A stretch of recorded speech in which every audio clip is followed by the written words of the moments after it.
বৌদি বৌদি এরকম করে না প্লিজ। চুপ। বৌদি প্লিজ এরকম করে না বৌদি প্লিজ। বৌদি কে কোথায় আছে আমাকে বাসা, আমাকে বাসা, আমাকে বাসা, কি হয়েছে কি হয়েছে তুই বাসা আমাকে। কি হয়েছে কি হয়েছে ছোট কি হয়েছে আমাকে বল জলদি আমাকে বল আমি ভাবিনি আমার সাথে যে এরকম হবে। আমি কি করবো এখন কিছুই বুঝতে পারছি না। আমি কিভাবে পাড়ার লোকের সাথে মুখ দেখাবো? কি হয়েছে আমাকে বলো, কি বললে সে আমি বুঝতে পারবো কি হয়েছে বলো। কিভাবে বলবো লজ্জার কথা? কি হয়েছে আমি কি বলবো? তোমার স্বামী আমাকে একা পেয়ে। কি বলছো তুমি? তুমি যা বলছো তাই কি সত্যি বলছো তুমি? হ্যাঁ, আমি এর থেকে আর কিছু বলতে পারবো না। কি বলছো তুমি? আমি বুঝতেই পারলাম না বৌদি আমার সাথে কেন এরকম করলো। প্লিজ দাদা যদি জানে। তুমি কি বলছো একা একা? হ্যাঁ তুমি কি ভাবছো আমি কিছু জানি না? সত্যি করে বলো তো ছোটর সাথে তোমার কি সম্পর্ক? সম্পর্ক যাই হোক, প্ল্যান যেটা করেছি সেটা সাকসেস করেই ছাড়বো। তুমি খালি দেখতে থাকো আমি কি করি। আমারটা যা করবার আমি করেছি, এখন তোমারটা দেখাও। তোমার টেনশন নিতে হবে না, যা কিছু করা তখন আমি করবো, বুঝলা? তুমি খালি দাঁড়ায় দাঁড়ায় দেখবা। তুমি বিশ্বাস করো আমি কিচ্ছু করিনি। তুমি কিচ্ছু করনি বললেই তো কাম হবে না। আমি তোমাকে বিশ্বাস করবো না? আমি নিজের কানকে বিশ্বাস করবো? হ্যাঁ আমি কখনো ভাবিনি তুমি এত নিচে নামে যাবে। ছি ছি আমার নিজেরই লজ্জা লাগছে। তুমি বিশ্বাস করো আমি সত্যি আমি কিচ্ছু করিনি। আমি ঘরে আছিলাম বৌদি আমাকে কোথায় থেকে এসে এখানে ধরলো, আমি বলতো কিচ্ছু করিনি আমি। তুমি বললেই হবে? বিশ্বাস করো আমি ছাড়ো তুমি আমাকে ছুঁয়ো না।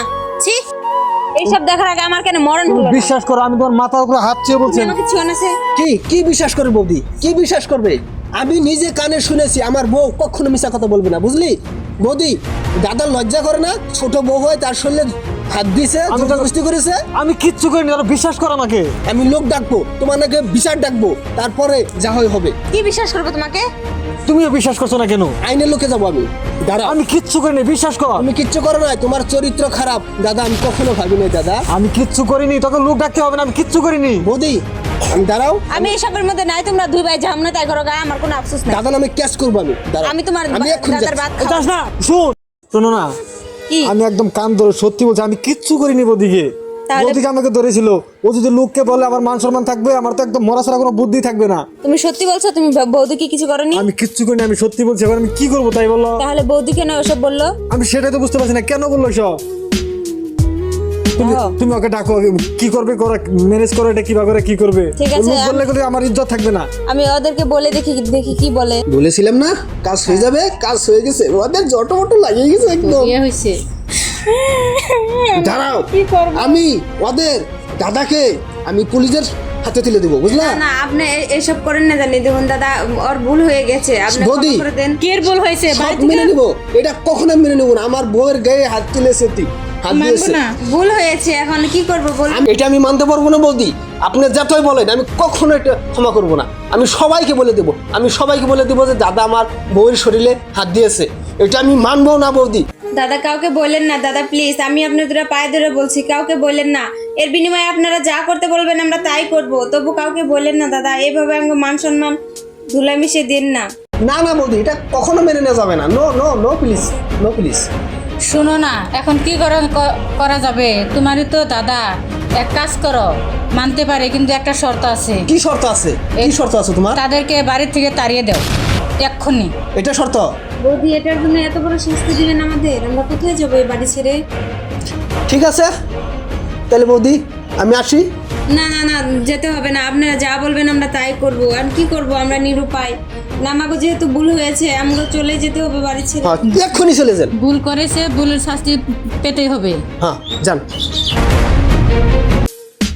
কি হলো, কি বলেছে দাদা? কি বলবে? বললো যে তোমার আর আমার বাড়ি ছেড়ে চলে যেতে হবে, জীবন কান্নামে আর কোনদিনও আসা যাবে না এই বাড়ি। আমাদের বাড়ি ছেড়ে চলে যেতে হবে? কি করবো? তুমি বিশ্বাস করো আমি কিচ্ছু করিনি, এখন কি করবো বলো? ওরা কেন এমন করলো আমাদের সাথে? তা আমি কি জানি? তুমি এখানে দাঁড়াও, আমি ঘর থেকে ব্যাগটা নিয়ে আসি। কাউকে তো বলতে পারছি না, তত লোকে জেনে যাবে কাউকে বলতে গেলেও। তো আমাদের খেলা কিভাবে তোমার ভাই ভাবিকে বাদ করে বের করে দিলাম। তোমার তো অনেক বুদ্ধি। এখন এই বাড়িতে আমি থাকবো আর তুমি থাকবো। রাজত্ব করবো। হ্যাঁ, আর দাদার বাবা বাবা বাবা বাবা, খুব সুন্দর নাটক তাই না? এই মহিলা, নিজের কি লজ্জা লাগে না? নিজের শরীরে যে এত বড় কলঙ্কার দাগ নিয়ে ঘুরবি, শরম করে না? লজ্জা লাগে না? কেন কেন যাচ্ছ কেন? যার সাথে আমি এতটা বছর ধরে সংসার করছি তাকে কি আমি চিনি না? অসভ্য মহিলা, দুশ্চরিত্রা মহিলা, নিজের সম্পত্তির জন্য নিজের শরীরে এত বড় কলঙ্কের দাগ লাগাচ্ছিস। অভদ্র মহিলা, সময় থাকতে বাড়ি থেকে বের হয়ে যায়, তা না হলে কথা খারাপ আছে দেখিস তো বালা। ছি ছি ছি ছি, লজ্জা শরম বলতে কিচ্ছু নেই। মহিলার নামে কলঙ্ক সব মহিলা, তুমি জানো? ওদের সব কথা আমি শুনে নিয়েছি। কি হয়েছে? ঘরে যখন আমি গেলাম না, ব্যাগে নিয়ে সব কথা শুনে নিয়েছি। বলে কি ফাঁসিয়ে দিয়েছি সম্পত্তির জন্য, আমাকে বাড়ি থেকে বের করে দিয়েছিল। আমি তোমাকে বললাম না আমি কিচ্ছু করিনি। আমি তো জানি তুমি এসব কাম করবে না, আমি জানি। আমি তোমার সাথে এতদিন ধরে থাকি, আমি কি তোমাকে চিনি না? ওই আমাকে ধরেছিল এইভাবে। চলো এই বাড়িতে আরেকদিন যদি পাড়া দেয় না, কথা খারাপ আছে, একবার মেরেই ফেলবো। আরেকবার আসলে কিন্তু আমি ওদের মেরে ফেলবো, একদম একবারে মেরে ফেলবো।